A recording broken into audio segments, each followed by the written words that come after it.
Hello and welcome to How to Power Your Innovation with Alternative Funding. I'm joined here today with Jeffrey and Louis. If you'd like to introduce yourselves, that'd be great. Okay, well, I'm Jeffrey Williams, business manager at Leighton as well. We are very happy to be here. Brilliant. Yeah, so my name's Louis. I'm one of the commercial partners at Leighton. So yeah, like Jeffrey said, really excited to be here and have a conversation about alternative funding. Perfect. And I should say who I am. I'm Muriel Cunningham. I am working at SurrealDB and also with Innovate UK Edge. So a little bit about kind of what we're going to talk about today. So alternative funding. How are we going to describe it? Well, a lot of people sometimes require funding, especially when you're in the tech industry. You want to power your technology, you want to power the tech team, you want to power your marketing. You're thinking, how do I go to market? What kind of fundings would be required or available for me to do that? So everyone needs funding as they build their business.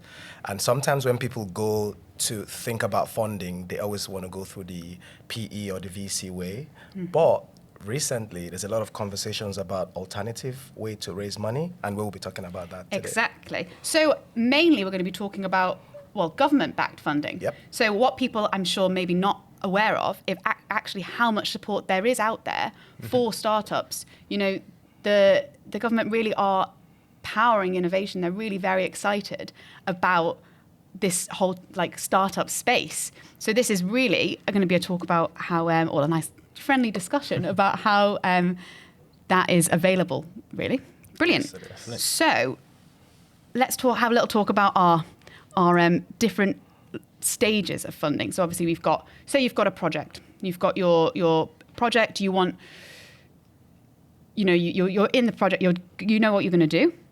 Let's talk a little bit about what points you can fund. So normally you would think you've got the before the project funding, but we also have after the project funding.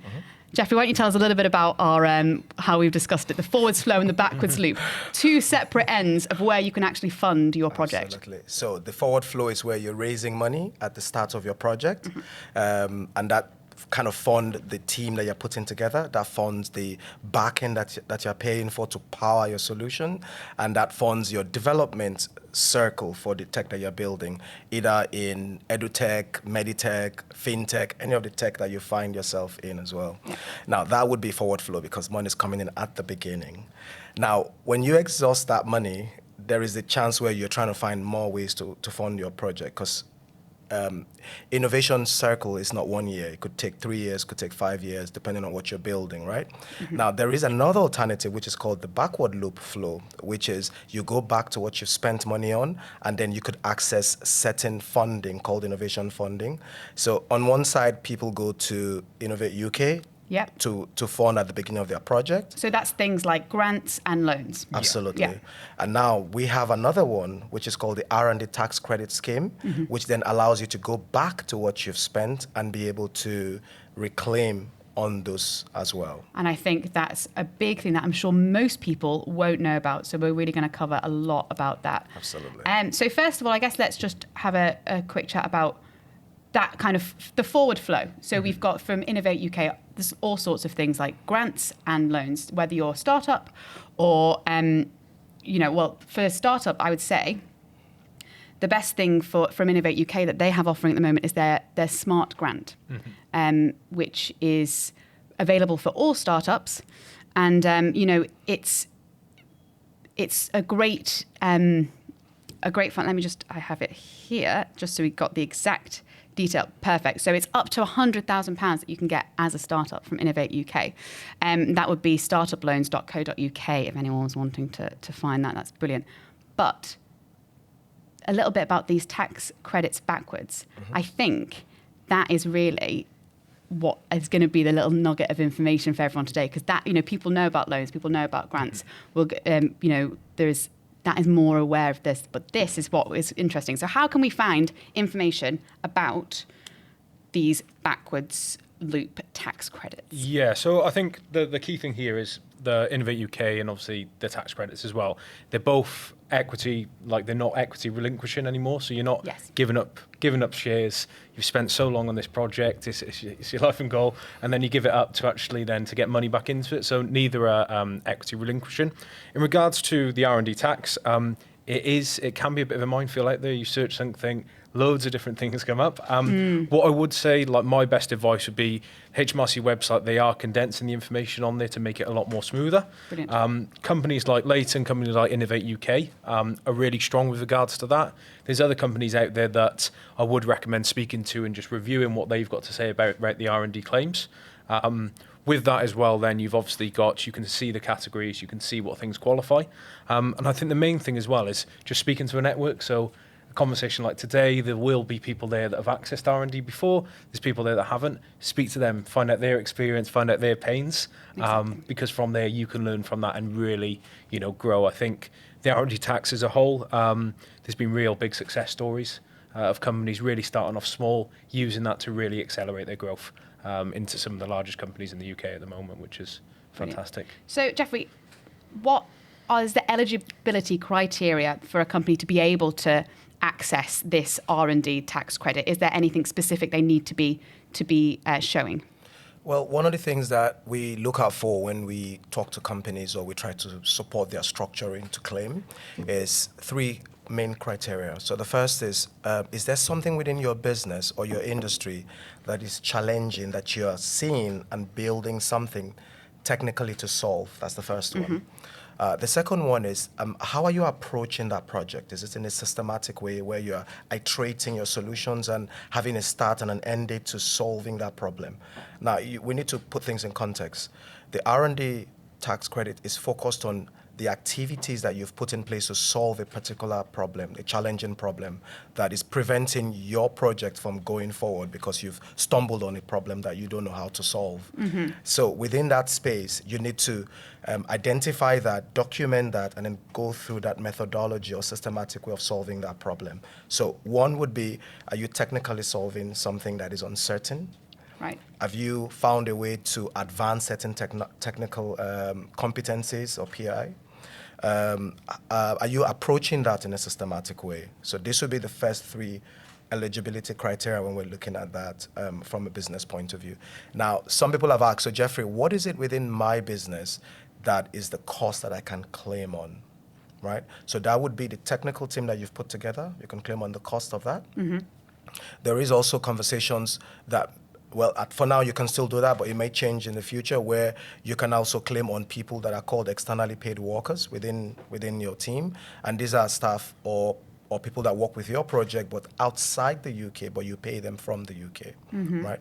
And then there is the subcontractors that you've brought in, specialists, you might say, who are helping with your front end or your back end or some market research or data analytics. They are just technically helping within that. Now, there's also the big one, which is licensing, right? So if I'm paying for a DB in this case, and this is powering my business, and I'm paying for other solutions like data analytics tool and things like that, this helps because you can also claim. You can claim on licensing for that. Wow, that's amazing, isn't it? Yes, you can. Now, some tech requires you to build prototypes because you're trying to merge the mainframe of an hardware to the software interface, right? So some prototypes are done, but if you don't sell those prototypes and they're purely R&D related, you can definitely claim on that as well. Okay, so it's not just the technical staff and the time and the salaries for that. Also, you can claim on also like things like machinery and stuff if you were creating just a prototype. Absolutely. Yeah. Wow, that is such a big thing, isn't it? Yeah. So, and how much, as a percentage, I would say, is it actually possible to claim? Like, so we say, oh, you can claim this money back, but realistically, how much is that? Is it to 20%? Is it? Yeah. Of course, it's hard to say because obviously you'll have the AstraZenecas of the world, you'll have other companies of the world. So it is hard to say. Typically with software, we say in our average, around 40 to 50% of their time is spent overcoming these challenges. So if you've got a lead developer, 40 to 50% of his or her time is spent overcoming these challenges. Yes. So then we can attribute 40 to 50% of their time as the R&D claim. That's huge. It is. Yeah, it is a lot. That's some big money, isn't it? That is all of a sudden, especially if you're not aware of it, could just Yeah, and drop back in. I think the big thing as well, Miriam, earlier, is no equity is leaving the business. No, you're not losing any shares on the board. You're not losing anything like that. It's there, and the government is, to be honest, the most enjoyable part of the job is helping companies grow through government funding, because then they can take on a junior apprentice, they can take on a data analyst and really grow that business and really drive that innovation forward. Yeah, exactly.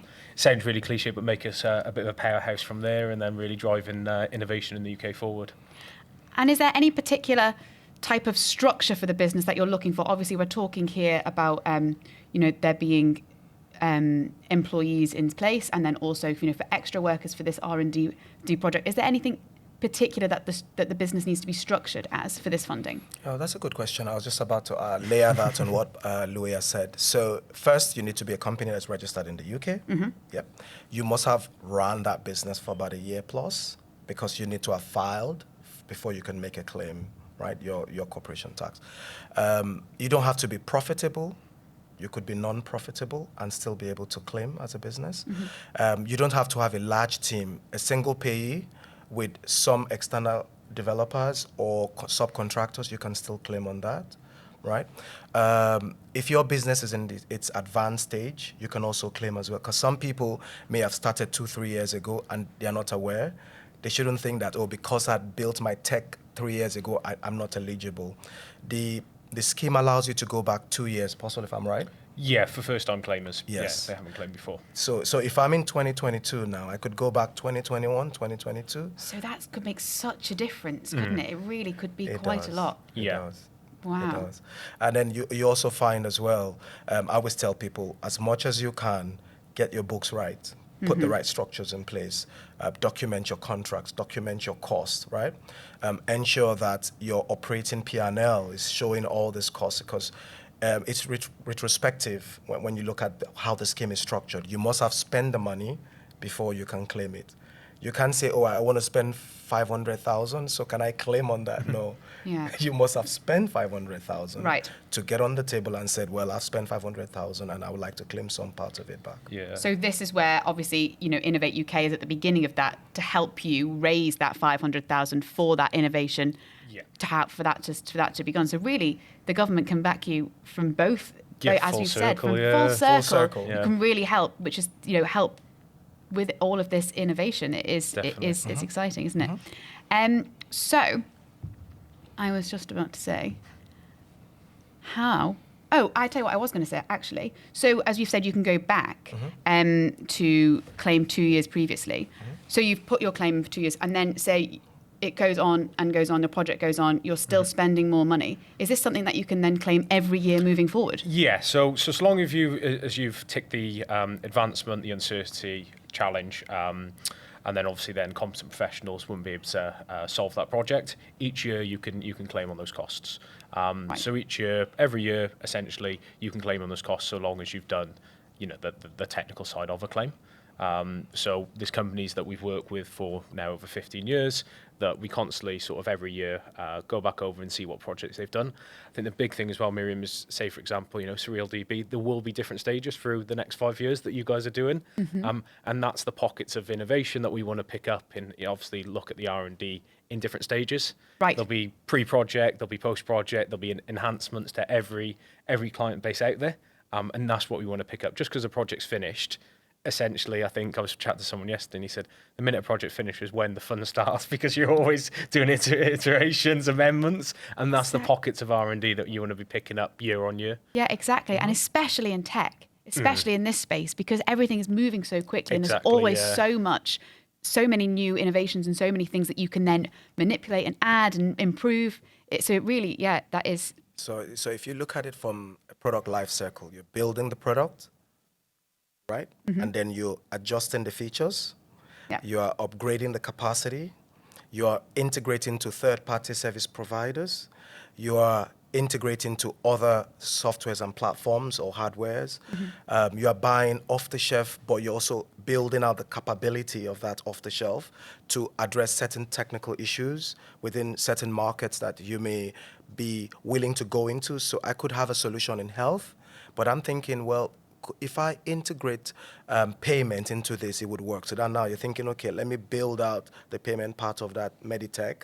So all of this circle as you go through your product, from building it to enhancing its capacity, to building out into new features, to integrating to other people, to maybe buying off the shelf and then building out the capabilities to integrate to more of your solution, to even building blocks where developers can adjust and operate around the code that you've built. All of these are areas in which it would take years maybe, and then you can continue to claim as long as you're building along those. Brilliant. So this is all obviously so exciting information, but where does Leighton UK come in? Because I think, obviously, we've got founders here who will be hearing this and going, wow, this is amazing. How do I go about claiming these tax credits? I've seen all these projects I've done. This is going to be such a huge thing for my startup, or not just startup, for my company in general. Where do Leighton UK come in? Yeah, so I'll take that one, Jeff. So So Leighton starts with the stats of what we've done so far in the last 20 years. Yeah, of course. So in a nutshell, Leighton are the largest innovation consultancy in the UK. So we've been around for 25 years in 16 countries now. And in the UK, we've saved 1.1 billion. With that, we've saved 270 million for software clients. So that obviously... Those it's numbers quite a success. are huge. Yeah. It's amazing. It really is, yeah. It's quite a success. Obviously, the numbers do speak for themselves, but how we do that is that unrivaled technical expertise. So our technical consultants are, Microsoft trained, AWS, database engineers that really understand the nuances of, your clients, companies like yourself, understand the nuances of work you take on. Because I'll be the first to admit, majority of it is way over my head when it comes to that. That's why you do need a technical consultant, as well as obviously the tax side. Myself and Jeffrey understand the tax. We've got chartered financial accountants and advisors that understand the tax, as well as the technical side, and pair them up. So essentially, our whole business model is streamlining the process to make it as sort of easy to understand, but also educate you guys as time goes on. So to help people actually apply, help people fill in this application for these tax credits, knowing what kind of, how the narrative needs to be, what tick boxes, the little tips and tricks, really, that if you just went onto the HMRC website, you'd be like, exactly blown away with jargon. Yeah. You can really help get to the Some bottom people of that. say, well, I've got an accountant and he will do it. But why it's more important to work with a R&D specialist is that the technical writing is not just financials. It's understanding that industry, it's understanding your business, it's identifying how to optimize your claim by the things that maybe you or your accountant may just like, well, maybe not less. But a technical consultant would say, no, that does qualify, and let's put that on the table as well. I think the big thing for me, obviously, from experience working with these companies, is then when you speak to them the next year, they say, you've helped us understand what is R&D, what isn't. Obviously, you've wrote the report for us to present to HMRC in obviously a compliant way. However, the big thing for them is understanding what is in R&D, so they can utilise that as a business tool moving forward. So knowing when they're structuring a project at the beginning, because they've already been through that with you, they'll go, okay, I know exactly what I should put in process now, so that once I've gotten through this R&D, this is how I can claim back. And then exactly, that is a business model then, isn't it? Definitely. So if you look at it, though, a lot of people will say, well, I don't have the time. How long is it going to take? Well, am I going to have to write anything? What do I need to give? I was in a meeting yesterday, and this software company has been building for the last 5 years. So he had claimed only once and didn't know he could continue to claim because he's been sponsoring and innovating his product. And then you could see he was really a busy person. So when I said to him, I just need your financial statement. I just need your CT600. I just need a brief description of your project. He says, is that all? I said, yes. So who's going to do all the work? I said, it's Leighton that's going to do all the work. That is so key, isn't it? That is such a piece of nugget. Like, that is, that's all you need. That's pretty much it. And then we do all that. And then what is fantastic, Postle, is when I joined Leighton and I realized that Leighton has a tech lab where they've also built a very beautiful backend that operationalize your R&D process. And you could typically make a claim in 6 hours. But because we know that an executive will not want to sit with you for 6 hours, we've spread that into a 45 to 1 hour sessions weekly. So in 4 weeks, we could have your claim all put together and ready for submission. And then all you need is 2 to 3 hours of your time investment. And this platform is called Leighton for Me. And it's a secure platform that allows you to see all your claim process, put in all your documents, integrate track that, it, so to speak. And absolutely. Put that into all your day-to-day costs so that you can capture all this costs on a monthly basis. And you don't have to think about, oh, what did I use money for in October now that I'm in January? Because it captures all of that on a month-by-month basis. That's brilliant. So I'm sure that everybody who's listened to this will be straight away going, okay, how do I get in touch with Leighton? I've got all of these projects I can claim for. How do they get in touch with Leighton? All right, so you could either get in touch with Jeffrey. So do I read out my email or do we send them to a website? How would you recommend that? I would say let's send them to a website. Yeah. Okay. And then everybody who has been watching this on the platform will be able to find your LinkedIn and Yes. on our speaker platform. So I'm Jeffrey Williams Edem on LinkedIn. So if you drop me a message, I would definitely catch up with you and then send you stuff. Brilliant, amazing. Brilliant. And yeah, from my point of view, obviously, ludicrous possible. But what I'd also say is we do webinars as well. So if people are thinking there's quite a lot of information to do, free webinars where people can understand. And then also we do free consultations. So Jeffrey and a technical consultant can come along to a call for an hour, get everything out on the table, understand if it is or is an R&D, whether it's worth exploring or not, to ensure that you're not taking up too much of your time. And do we have a website as well? Yep, Leighton.com. Leighton.com. Leyton. Leyton. It's going to be inundated with all these people who've had this little nugget of information that otherwise they might not have known about. It's such a secret, and we're sharing it. It's a little secret. So Muriel, also some people so do I have to pay you to talk to you? No. So it's an amazing thing you've mentioned. When we get on the call with you, there is no cost to you. We'll take you through the journey. If we feel that you can claim, we start the process. And then cost comes when you've claimed. But if we go on the project with you, first, second meeting, we say, well, we don't think that you qualify, or we don't think this is worth your time, and maybe give you some more months or years, and then as you develop and spend a bit more on your project, then all of that is done without any cost or upfront cost to any company. So you could always reach out and have a conversation. Brilliant. Thank you both so much for your time today. Really good. And enjoyable. enjoy the rest of the conference. Thank you. Thank you. Cheers. Thank you. Cheers.